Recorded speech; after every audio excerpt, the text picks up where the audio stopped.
Let me ask Vincent Wani, who is a managing consultant at RTC Advisory Services here in the studios with me at our global headquarters. A few questions, one or two questions around these bank charges. I'm sure they said it's your year. That was to you, and that all will be well in the new year. From what you've heard so far and what has been in the news since yesterday, over the weekend, what's your take?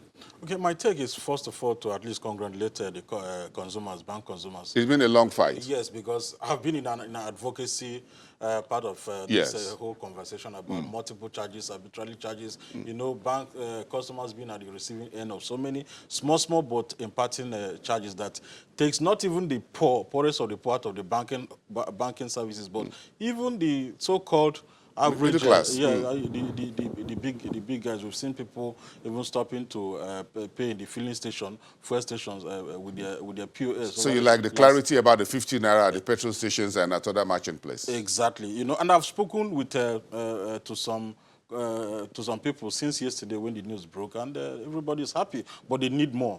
Because the question is, how do we get here? You know, you are the one that introduced the charges in the first place. So how much am I going to celebrate if you reduce it, not remove it? People want it removed. Because you didn't ask for it. But we understand that the banks need to cover their costs. You didn't ask for it.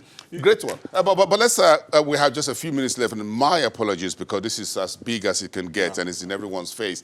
But our friends within, our neighbors within the ECOWAS sub-region over the weekend also decided to say they're dumping the CFA franc and they're going into the eco currency. What's your thinking on this? How do you think this will impact Nigeria's trade within the sub-region and the naira, which is our local currency, and our ambition to be part of the eco currency moving forward? Do you think this is coming at the right time, or what do you think is the game plan here, if you have any idea?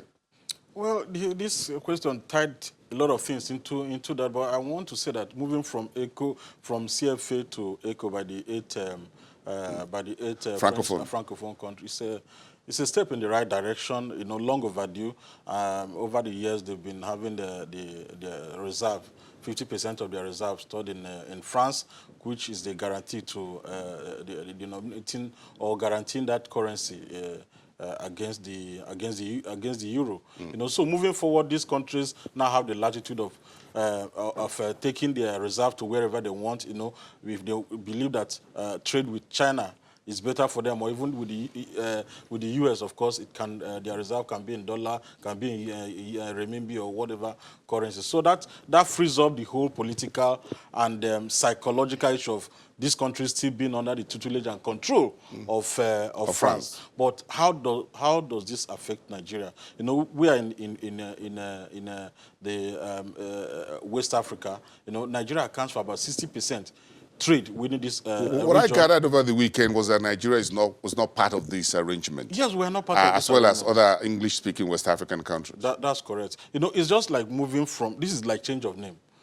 You know, it's change of name. Nothing really have happened. If Nigeria is going to be part of the ECO we've been driving over the years, a lot of things need to happen. About 10 different rules need to be conditions need to be met. One of them, inflation must trend single-digit, maximum 1%. Not so many countries in West Africa is achieving that. Deficit, that is budget deficit, no more than 3%. And financing the deficit should not be more than 10% of tax revenue collected in the previous year. And I can continue to read. These conditions are still far from being met. You know, if Nigeria just joined the ECO today, it's just like Nigeria changing from Naira to CFA, as far as I'm concerned. And the question is, why is Nigeria always playing catch-up on the policies or initiatives that we started driving? It happened with African Continental Free Trade Area. We were driving it at the point of signing, and everything were not on the table. Thank God in July we signed off. The same thing with ECO. We've been on that over and over and over again. Now 8 countries have just changed their currency name. And they are already well ahead of us. So they go to the euro while we're still talking about here. ECO. So it's going to be a very strong negotiation issue if we finally decide to join ECO. But maybe because of our size of market, it looks like the Francophone guys have just turned our hands. They just turned the hands of the rest of West Africa. That's what they just done. Exactly. Once they peg to the euro, where do we go next? We go knocking on the doors of the dollar? The issue is that we must not be join ECO for now. Well, the EU, that is the European Union, the British, England, Britain is still part of that, still using their pound. But even Switzerland is still using their Swiss francs. Yes. But so we are now obligated to even join using ECO for now until certain conditions are met. And that is not the biggest condition. Which is mid-2020 is not realistic I'm not sure it's not. Even the finance minister have said that it's not realistic. See, the starting point to trade in West Africa and other African countries is to fix the things we need to fix. Human beings and people need to move easily. Train need to be connected. Roads need to be connected. Rail need to be connected. What is it called? Airports need to be built and flights. Shorter flights and all of that. Exactly, and this is the beginning point. We need to fix the basics. But this conversation on currency is still ongoing. Thank you so much. Thank you very much. Vincent, good morning. It's a busy day, executive time to raise that curtain. It's a big conversation that still lies ahead. Let's take a break, everyone. We'll be right back.